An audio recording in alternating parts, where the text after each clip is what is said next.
Pakistan peoples party ने भी सिंध के अंदर मुतहर्रिक होने का फैसला कर लिया है।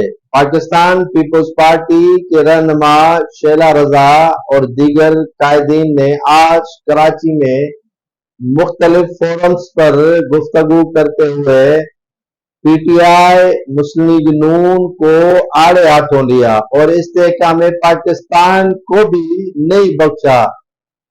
इस कदर शैला रजा ने कहा कि पहले पीटीआई को एक टैल्क पाउडर जो है वो लगाकर मार्केट में लाया गया, अब उनके बाद इस्तेहकाम पाकिस्तान को पाउडर लगा के मार्केट में लाया गया है। कंपनी एक ही है लेकिन नाम दो है। उन्होंने कहा कि मुस्लिम लीग नून उसी डगर पर चल रही है जैसे वो पहले चलती आई है।